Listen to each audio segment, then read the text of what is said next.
नमस्कार, स्वागत आहे तुमचं सुषमाज किचनमध्ये। आज आपण ओल्या हळदीचं अगदी सोप्या पद्धतीने वर्षभर टिकणारं लोणचं तयार करणार आहोत। हळद ही किती गुणकारी असते हे सर्वांनाच माहिती आहे, त्यामुळे रोजच्या सेवनामध्ये हळदीचं लोणचं जर खाण्यात आलं तर शरीराला खूप सारे फायदे होतात। रेसिपी शेवटपर्यंत बघा, रेसिपीला लाईक करा, चॅनलला सबस्क्राईब करा, तसेच बेल नोटिफिकेशन पण ऑलवर प्रेस करा। आता आपण रेसिपीला सुरुवात करूया। ओल्या हळदीचं आपण आज लोणचं बनवते। त्यासाठी इथं मी पाव किलो हळद घेतलेली आहे, मिरच्या घेतलेल्या आहेत 50 ग्रॅम आणि 5 लिंब घेतलेले आहेत। यामध्ये आपल्याला लिंबाचा रस वापरायचा आहे आणि एवढं आपलं आलं घेतलेलं आहे। हे सर्व साहित्य पूर्ण स्वच्छ धुवून अगदी सुकवलेलं आहे आणि पुन्हा एका स्वच्छ कपड्याने पुसून घेतलेलं आहे। आता यासाठी लागणाऱ्या मसाल्याचं साहित्य पाहूया। आता लोणचं बनवण्यासाठी आपल्याला मसाला तयार करायचा आहे, त्यासाठी मी साहित्य सांगते। 2 चमचे मोहरीची डाळ घेतली, 2 चमचे मीठ घेतलेला आहे, 1 चमचा हिंग घेतलेला आहे, 1 चमचा मेथी घेतली आहे अख्खी, अर्धा चमचा साखर घेतलेली आहे आणि 5 लवंग घेतलीत आणि 5 मिरी घेतलेली आहेत आणि 100 ग्रॅम हे सूर्यफुलाचं तेल घेतलेलं आहे। सूर्यफुलाचं वापरा, करडईचं वापरा किंवा शेंगदाण्याचं वापरा। शक्यतो कोणतंही लोणचं बनवायला मोहरीचं तेल वापरतात, पण प्रत्येकाच्याच घरी मोहरीचं तेल नसतं। त्यामध्ये तुम्ही जे रेग्युलर कुकिंग ऑइल असतं ते जरी वापरलं तरी काहीच हरकत नाही। अजिबात लोणचं वर्षभर पण छान टिकते या पद्धतीने केलेलं। फक्त आपण जे यामध्ये साहित्य वापरलेलं आहे, जसं की आपण लिंब धुवून घेतले, ते मिरची धुवून घेतली, सर्व साहित्य जे धुतलेलं आहे ते पूर्णपणे कोरडं करून घेतलेलं पाहिजे। अजिबात पाण्याचा अंश नाही पाहिजे आणि हे जे साहित्य ज्यामध्ये काढून घेतले त्या वाट्या पण अगदी स्वच्छ धुवून पुसून घेतलेल्याच हव्या। आपण हळद, लिंबू, मिरची चिरण्याआधी त्याचा मसाला तयार करून घ्या, म्हणजे हा मसाला व्यवस्थित छान थंड होतो। आता हे लोणच्याला जे लागणारे मसाले आहेत ते आपल्याला भाजून घ्यायचे। त्यासाठी इथे मी कढई गरम करायला ठेवली आणि त्यामध्ये 2 चमचे आपली मोहरीची डाळ टाकून थोडीशी गरम करून घ्यायची। अगदी थोडेसं हे गरम करायचे, फारही नाही भाजून घ्यायचं। आता ही जी डाळ आहे थोडीशी आपल्याला गरम झालेली आहे। आपल्याला हे काही साहित्य जे आहे ते मिक्सर मधून काढायचे, पण एखाद्या वेळेला काय होतं लोणच्यामध्ये अशी अख्खी डाळ छान दिसते, त्यामुळे मी यातली अर्धा चमचा डाळ बाजूला काढून घेतेय। आणि यामध्ये आता जे आपण हे लवंग आणि मिरी घेतली आहेत ते पण टाकून घ्यायचंय, मेथी पण टाकून घ्यायची आणि पुन्हा एकदा 2 मिनिट भाजून घ्यायचे। भाजल्यामुळे काय होतं, हे मसाले लोणचं जास्त दिवस टिकल्या जातं, खराब होत नाही। मसाले भाजून झाले, गॅस बंद करायचा आहे। गरम कढई आहे, यामध्ये आपल्याला 1 चमचा हिंग टाकून घ्यायचा आहे आणि त्यासोबतच मीठ पण टाकून आपल्याला थोडंसं गरम करून घ्यायचे। थोडं मीठ मी शिल्लक ठेवले त्यामधलं, म्हणजे हिंग आणि मीठ पण छान भाजलं जातं। हळद आणि लाल तिखट जर तुम्ही वापरणार असाल तर ते पण तुम्ही गरम कढईमध्ये थोडंसं असं भाजून घ्यायचं, म्हणजे लोणचं कोणतंही बनवताल तेव्हा ते खराब होत नाही। आपण हे ऑलरेडी हळदीचं लोणचं असल्यामुळे यामध्ये आपण हळद वगैरे काही वापरलेली नाहीये। आता हे एका ताटामध्ये काढून थंड करून घ्यायचंय। भाजलेले साहित्य मी एका ताटामध्ये काढून थंड करायला ठेवलं आहे। पुन्हा मी हे पॅन गरम करायला ठेवले आणि त्यामध्ये आपण जे 1 वाटी म्हणजे 100 ग्रॅम जे तेल घेतलेलं आहे ते छान कडकडीत आपल्याला गरम करून घ्यायचे। कोणतंही तेल वापरा, व्यवस्थितच गरम करून अगदी थंड झाल्यावरच लोणच्यामध्ये ओतून घ्यायचंय। तेल आपलं छान गरम झालंय, गॅस बंद करून घेतलाय आणि तेल आता थंड करायला ठेवायचंय। हा जो भाजून घेतलेला मसाला आहे छान थंड झालेला आहे, मिक्सर जार मध्ये टाकायचा आणि जाडसर आपल्याला काढून घ्यायचंय। यामध्येच आपण ही जी अर्धा चमचा साखर घेतली ती पण टाकून घ्यायची आणि मिक्सरला जाडसर फिरून घ्यायचंय। मिक्सरचं भांडं स्वच्छ धुवून अगदी कोरडं करून घेतलेलं हे भांडं आहे, अजिबात याला पाणी वगैरे नाहीये। आता हे मिक्सरवरती जाडसर काढून घेऊया। मिक्सरवरती आपण हे जाडसर असं काढून घेतलेलं आहे। आता हे जे साहित्य आहे आपल्याला चिरून घ्यायचंय। मिरची मी धुतल्यानंतर याचे व्यवस्थित देठ काढून घेतलेले आहेत। सुरुवातीला आपण मिरची चिरून घेऊया। अशी लांब लांब उभी मिरची चिरून घ्यायची, किंवा मग तुम्हाला जर अशी तुकडे आवडत असतील तर गोल गोल तशी पण तुम्ही चिरू शकता। ही मिरची मीडियम तिखट आहे, यापेक्षा जी दुसरी मिरची मिळते ती जास्त तिखट मिळते, त्यामुळे मी शक्यतो मीडियम तिखटच मिरची वापरलेली आहे। आता मिरचीचे अशी साधारण या पद्धतीने आपण याचे तुकडे करून घ्यायचे। तर या पद्धतीने मी मिरची पूर्ण चिरून घेतेय। मिरची चिरून झाली, आता लिंबू चिरून याचा आपण रस काढून घ्यायचा आहे।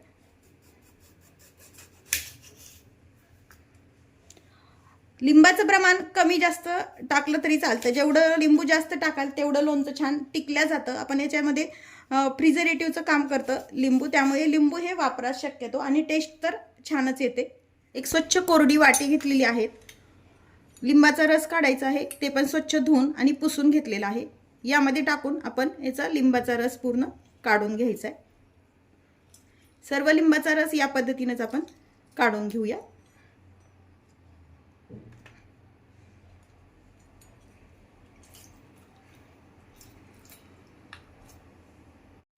लिंबाचा आपण रस काढून घेतलाय. साधारण अर्धी वाटी रस आपला निघालेला आहे. या सालीपासून तुम्ही सालीचं लिंबाची साल टाकून न देता याचं लोणचं पण बनवू शकता किंवा मग क्रश लोणचं पण तयार करू शकता. याचं मी नंतर लोणचं तयार करणार आहे, त्यामुळे मी ह्या साली अशाच बाजूला फ्रीजमध्ये ठेवणार आहे. आता आपली हळद आणि आलं जे आहे अद्रक घेतलेलं ते चिरून घ्यायचं राहिलंय. अद्रकाची साल काढून घ्यायची व्यवस्थित. हळद अद्रक तुम्ही रात्रीत जर आणून घेतलं आणि पाण्यात टाकून ठेवलं तर याची पूर्णपणे माती छान निघून येते. मी शक्यतो रात्रीच असं पाण्यात टाकून ठेवलेलं आहे आणि याची पूर्ण माती काढून घेतली आणि स्वच्छ 3 ते 4 पाण्याने धुवून घ्यायचंय. अद्रक पण तसंच धुवून घ्यायचं आणि हळद पण. भरपूर प्रमाणात माती असते हळदीला पण त्या ओल्या. साल काढून घेतली आहे. साल काढलेलं अद्रक जे आहे ते आपल्याला चिरून घ्यायचंय. तुम्हाला जशा फोडी हव्या तशा तुम्ही याच्या करू शकता. काही जणाला असे लांब लांब करतात, काही जण गोल किंवा मग बारीक करतात. मी असे लांब लांब जशा आपण मिरच्या चिरल्यात ना तशा आधी कट करून घेणारे आणि थोडंसं त्याला एक कट देणारे. फार मोठे नाही व फार बारीक नाही, असे याच्या आपण चकत्या करून घ्यायच्यात या पद्धतीनं. किंवा मग तुम्ही गोल गोल पण असे कट करू शकता. आता हे अद्रक आपण चिरून घेऊया. अद्रक आपलं चिरून झालंय, एका ताटामध्ये काढून ठेवायचे.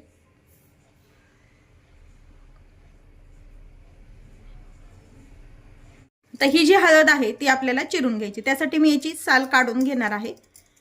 तुम्ही खिसून पण करू शकता किंवा चिरून पण याचं लोणचं तयार करू शकता. साल मात्र काढून घ्या, म्हणजे थोडीशी जरी माती वगैरे राहिलेली असेल तर ती पूर्ण निघून जाते. हळदीची पूर्ण साल काढून घेतलेली आहे. मी याला गोल गोल आपण जशी चिप्सचे चकत्या करतो ना तशी चिरणार आहे. जर तुम्हाला जर असे बारीक फोडी किंवा लांब लांब चिरायचं असेल तर तसं पण तुम्ही हे चिरू शकता. फार पातळ नाही व फार जाड नाही अशा याच्या आपल्याला चकत्या करून घ्यायच्यात.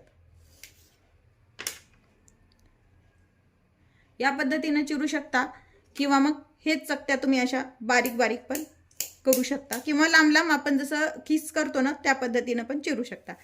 आता ह्या सर्व जे हळद आहे मी याच पद्धतीने गोल गोल अशी चिरून घेणार आहे. सर्व हळद आपण चिरून घेतली. पाहू शकता हाताला पूर्ण पिवळं लागतं हळदीचं. तुम्हाला जर ग्लोव्ज घालायचे असतील तर ते तुम्ही वापरू शकता. एका भांड्यामध्ये ह्या हळदी चिरलेली काढून घेऊया. स्टीलचं किंवा काचेचं भांडं वापरायचं कोणतंही आंबट वस्तू करताना. शक्यतो तर काचेचंच वापरा. माझ्याकडे काचेचं मोठं बाउल नसल्यामुळे मी छोट्या याच्यामध्ये मिक्स करण्यासाठी घेते स्टीलच्या काढून.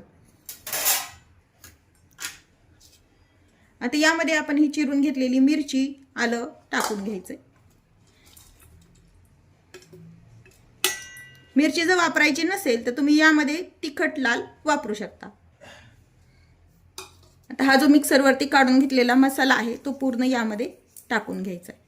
आपण जी अख्खी डाळ ठेवली होती 1 चमचा भरून ती पण काढून टाकून घ्यायची त्यामध्ये.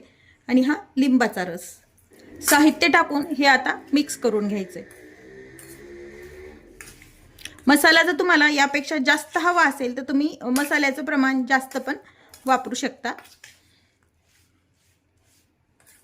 म्हणजे मोहरीची डाळ वगैरे जी वापरलेली आहे आपण 1 चमचा त्यापेक्षा जास्त पण तुम्ही वापरू शकता.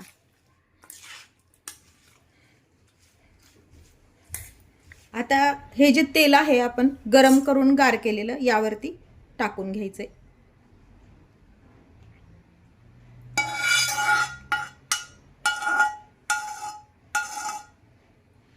आणि पुन्हा हे मिक्स करायचे. हे सर्व साहित्य आपण लोणच्याचं छान मिक्स करून घेतलेलं आहे. सध्या जरी याला असं पाणी वाटत असेल तरी हे अगदी छान मुरल्यानंतर दाटसर छान तयार होतं. 2 ते 3 दिवस मुरल्यानंतर तुम्ही हे खायला घेऊ शकता किंवा तुम्ही इन्स्टंट पण खाऊ शकता. आता इथे मी स्वच्छ धुवून पुसून उन्हामध्ये वाळून घेतलेली काचेची बरणी आहे यामध्ये हे मी भरून ठेवते. हळदीचं लोणचं आपण दोन्ही बरणीमध्ये भरून घेतलंय. रोजच्या वापरासाठी मी छोट्या बरणीमध्ये वापरते. कोणतंही लोणचं मी शक्यतो छोट्या बरणीमध्ये पण भरलेलं असतं. लिंबाचा जो रस वापरलेला आहे असा छान वरती आला पाहिजे इतपत यामध्ये आपल्याला लिंबाचा रस वापरायचा. जसं आपण तेल वापरतो ना त्या पद्धतीनं, म्हणजे हे लोणचं अजिबात वर्षभरापेक्षाही जास्त टिकले जातं. तुम्ही खिसून लोणचं करा किंवा यापेक्षा बारीक फोडीचं जरी केलं तरी ही जर पद्धत वापरली तर अजिबात हळदीचं लोणचं हे खराब होणार नाही. भाकरीसोबत पोळीसोबत पण छानच लागतं. तसंच भातासोबत तुम्ही तोंडी लावायला पण हे वापरू शकता.